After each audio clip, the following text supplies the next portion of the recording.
आपण परंडा तालुक्यातील लाखे येथील बाणगंगा नदीच्या तीरावरती आहोत. खरं तर महापूर ओसरल्यानंतर महापुराचा विध्वंस आहे ना तो समोर येतो. तुमच्या समोर आहे हा महापुराचा विध्वंस. तुम्ही बघू शकता हा महापुराचा विध्वंस. इथं तुम्ही बघा झाडं अक्षरशः वाहून आलेत, काही झाडं उन्मळून पडलेत, घराची भिंत पडली आहे. या लाखे गावात महापुराचा प्रचंड हाहाकार तुम्हाला इथं प्रचंड मोठ्या प्रमाणात गावात पाणी शिरलं होतं. नदीचं पात्राचं पाणी जे आहे ते पात्र सोडून गावात शिरलं होतं. त्यामुळे येथील अनेक घरांचं नुकसान झालंय. जवळपास लाखी गावातील 50 घरांमध्ये पाणी शिरलं होतं. घरातील संसार उघड्यावरती आला. आपण पाहू शकतो इकडे बघा, घरातलं जे साहित्य ना घर संसारातलं ते सुद्धा इथं रस्त्यावरती बघायला मिळते. अक्षरशः घरं उद्ध्वस्त झालेत. घरातलं संसारातलं कोणतंही साहित्य, मग भांडीकुंडी असतील, अनेक घर संसारातील वस्तू असतील, त्या सुद्धा उरलेल्या नाही आहेत. अनेकांच्या घरांची पडझड झाली. जवळपास 50हून अधिक घरं जी आहेत ती या महापुरामुळे बाधित झालेली आपल्याला बघायला मिळतात. खरं तर लाखी येथे महापुराचा मोठा विध्वंस झालेला आपल्याला बघायला मिळतं. आपल्यासोबत इथं काही ग्रामस्थ देखील आहेत. आपण त्यांना विचारणार काय झालं होतं त्या दिवशी महापुराचं पाणी आलं तर घरात, किती नुकसान झालं तुमचं? लय नुकसान ते झाले आमचे. सगळं वाहून सध्या गेलं, लेकरं बाळ वाहून गेली असते. आम्ही वरी गेलो सगळे जण, म्हणून आम्ही जगलो. नाही तर काय राहायचं. एकदम पाणी आलं, लेकरांनी सारे पळत होत कोणकड मी पळायचं, कोणकड पळा म्हणून कळा ना आम्हाला. किती वाजता पाणी आलं होतं? पाणी 1 वाजता आलं. काय राहिलं नाही घरात? काय सुद्धा राहिलं नाही, काय सुद्धा राहिलं नाही. 10 साडे 10 वाजता पाणी होतं. कसं राहायचं घराने? काय कापड सध्या राहिलं तर अंगावरची, का पत्रा नाही राहिला, का घरात काय नाही राहिलं. धान्य नाही, धुन्य नाही, काय नाही. सगळं गेलं. कापड गेली, भांडी गेली, सगळे लेकरांचं कपाट, दिवाण, तुम्हाला सांगते, फ्रीज, कूलर सगळं ते काय झोपायचं ती सोफा, गॅस गेला, स्वयंपाक करायचं सध्या काय नाही राहिलं. खरं तर आपण बघू शकतो की तर रस्ते सुद्धा खरवडून गेलेले आपल्याला बघायला मिळतात. काय सांगाल, किती नुकसान झाले पावसानं? नेमकी काय परिस्थिती आहे सगळी? लय परिस्थिती वाईट झाली, लय वाईट झालं. आमच्या गावात सारे पाण्याने वाहून गेलं. लेकर बाळ पाण्या पावसाची काढता बी ना. पाण्यानं पाणी हे कोण वरनं सुटपान पाणी घराच्या बाहेर काढायला जावा, पाणी नाही काढायला जावा तर पाणी येतंय. आणि पाणी येतंय तर लेकरं बाळ भिजायचे. तसेच लेकरं भिजत पाण्यात न काशी तरी वडीत तडीत बाजूला जरा थोडं त्या काळावर ओली जाऊन शेनी सगळे उभा करून शेनी काढली ती. खरं तर पुराचं पाणी येते घरांमध्ये शिरलं होतं. आपण बघू शकतो की घरांची काही पडझड झालेली देखील आपल्याला बघायला मिळते. अशा प्रकारे जे आहेत ते अनेक ठिकाणी भिंती पडलेल्या आहेत. काय सांगाल आता, किती नुकसान झालंय पुरामुळे? घरात पाणी शिरलं, लय गेलं पाणी घरात. डोक्या इतकं पाणी घरात होतं. डोक्याच्या वर म्हणलं तरी जमलं. काय भिजलं? समजा गेलं, काय नाही राहिलं. कपडा सुद्धा नाही अंगावर राहिला आमच्या. पैसे अडके डागडूग होते. गाजराबाई शिवाजी गव्हाणे. दाखवतोय घर आम्हाला? या आपण इकडं घरामध्ये अक्षरशः पुराची किती वाईट परिस्थिती झालेली ते आपण या घरामध्ये खरं तर बघणार आहोत. खरं तर हे आजीचं घर आहे.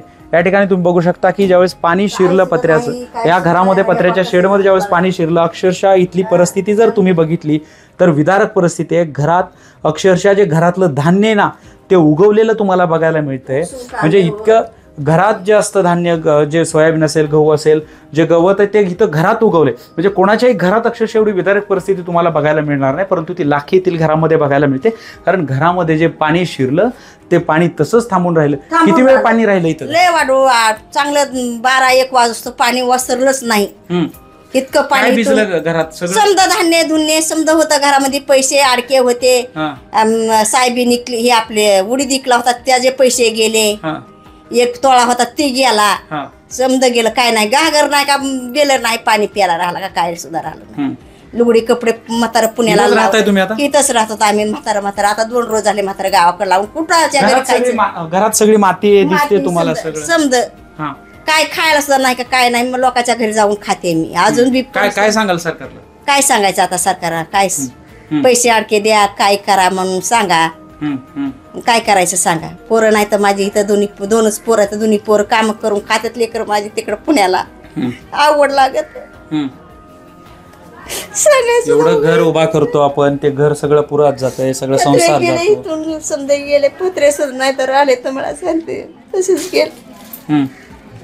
कामधंदा करून लेकराने आले होते. 1-2 महिने जर ती सुद्धा पत्रे गेले. काय सांगायचं? सांगायचं तर लाज वाटाली आम्हाला. नाही म्हणा एवढं राहिले म्हणायचं. हा जो कॉट आहे ना, हा कॉट फक्त बाकी आहे. ते कपाट तेवढं बाकी आहे. कपाटातल्या वस्तू इथं गोणीत तू सुद्धा तिथपर्यंत ती भिजली आहे, पाणी गेलंय. इथले कांदे जागेवरती उगवलेले तुम्हाला बघायला मिळतात. घरात अक्षरशः अजूनही चिखल आहे. 10-12 दिवस झाले महापूर येऊन गेलाय, घरात अजूनही चिखल आहे. पडलेलं धान्य सुद्धा उगवलेलं आहे. एवढी भयानक परिस्थिती या महापुरानं आणली. चालू झाली, काय करायचं सांगा. सांगू सुद्धा वाटत नाही. लेकरं माझी पुण्याला आहेत, दोन्ही बाळ माझी. अवघड लागते माझ्या जीवाला. डीपी वाढली माझी, तुम्हाला सुद्धा गोळ्या सुद्धा वाहून गेल्या माझ्या. गोळ्या इथं नाही तर मिळत, तुम्हाला सध्या पुण्याहून गोळ्या पाठवत आहे पोरग. रडू नका. खरं तर हे जे आहे ना, खरं तर महापुराची ही भयंकर परिस्थिती तुम्ही बघता. हे जे आहे ना, हे लाखी गाव आहे आणि खरं तर या गावात ज्यावेळेस पाणी शिरलं होतं त्यावेळेस प्रचंड हाहाकार इथं पाण्यानं बघायला मिळाला. अनेक घरं तुम्हाला पडलेले बघायला मिळतील. लोकांचं घर संसार जागेवर सोडलं, सगळे जागेवर सोडलं. आम्ही तर वर बाग ह्याच्यावर जाऊन सलापूर कोणी माणूस राहत नाही. किती नुकसान झालं?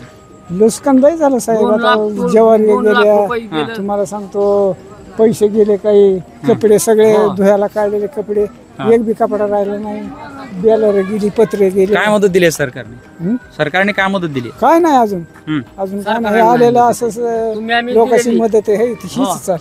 लोकांनी मदत पोहोचली लोकांच्या आतापर्यंत. खरं तर सामाजिक संस्था देखील इथं मोठ्या प्रमाणात मदत करणं देखील आपल्याला पाहायला मिळतात. आपण बघू शकतो ही जी लेकरं आहेत त्या ठिकाणी महापुराचं पाणी ज्या वेळेला शिरलं होतं त्यावेळेस त्या शाळेला देखील त्याचं नुकसान झालेलं आपल्याला बघायला मिळतंय. आपल्यासोबत इथं काही आपल्यासोबत शिक्षक आहेत. सर, ज्यावेळेस महापुराचं पाणी आलं होतं त्यावेळेस आपल्याला काय फटका बसला होता शाळेला? काय नुकसान झाले शाळेला? ज्यावेळेस पाणी आलं होतं तर वर्ग खोल्यामध्ये, सगळ्या खोल्यामध्ये 7 ते 8 फुटापर्यंत पाणी आलं होतं. त्यामध्ये शाळेचे सगळे रेकॉर्ड त्याकडे भिजून खराब झालेलं आहे. शाळेचं शौचालय जे आहे ते वाहून गेलेलं आहे. एक शौचालय आहे तर जिथं फक्त संडासची भांडीच त्या ठिकाणी फक्त शिल्लक आहेत, बाकीचं सगळं पडलेलं आहे. दुसऱ्या शौचालयामध्ये फक्त त्याचे भिंती आहेत, बाकी सगळं खराब झालेलं आहे. शाळेच्या ज्या फरशा आहेत, शाळेसाठी ही 4थी पर्यंतची शाळा आहे. आता ज्या विद्यार्थ्यांच्या रेकॉर्ड्स भिजल्या, त्यांचं म्हणजे रेकॉर्ड्स भिजल्या म्हणजे ते समजा नाही, शैक्षणिक गोष्टींना पुढे अडचणीच आहे. त्याबद्दल सरकारला तुम्ही कळवलं का? सरकारकडून काय निर्णय तुम्हाला मिळाला त्याबद्दल? सरकारांना आपण प्रशासनाला काय काय नुकसान झालेलं आहे आणि कोणते रेकॉर्ड भिजलेलं आहे याचा अहवाल शासनाला कळवलेला आहे. कोणतं भिजलं रेकॉर्ड? म्हणजे सगळंच रेकॉर्ड भिजलेलं आहे. A to Z कोणतंच रेकॉर्ड या ठिकाणी नाही. शाळेचं जे जनरल रजिस्टर आहेत त्यासहित जे सगळं रेकॉर्ड आहे ते सगळं रेकॉर्ड या ठिकाणी भिजलेलं आहे. ज्यावेळेस आदल्या दिवशी शाळा सुटली, दुसऱ्या दिवशी शाळा भरवायची, अक्षरशः शाळेत पाणी होतं, काय वाटतं? दुसऱ्या दिवशी तर एवढं पाणी होतं किंवा शाळेमध्ये येताच येत नव्हतं. त्यानंतर बुधवारी दिवस बंद राहिली शाळा 2 दिवस बंद राहिली. सोमवारी आणि मंगळवारी 2 दिवस शाळेला सुट्टीच होती. मंगळवारी बुधवारी ज्यावेळेस शाळा सुरू झाली तर शाळेमध्ये अक्षरशः वर्गामध्ये गाळ होता. तो गाळ काढण्यामध्ये आम्हाला 3 ते 4 दिवस तो गाळच काढावा लागला. गावकरी, विद्यार्थी आणि सगळ्यांच्या मदतीने आम्ही तो गाळ बाहेर काढला आणि आत्ता कुठंतरी शाळा सुरळीत झालेली आहे. पण त्या पावसाच्या पाण्यामुळं शाळेमधले जे फरशा आहेत त्या फरशा खाली दाबायला सुरुवात झालेली आहे. वर्ग खोल्यामध्ये फरशा दाबायला सुरुवात झालेली आहे. किचन शेडमध्ये पण फरशी खाली गेलेली आहे.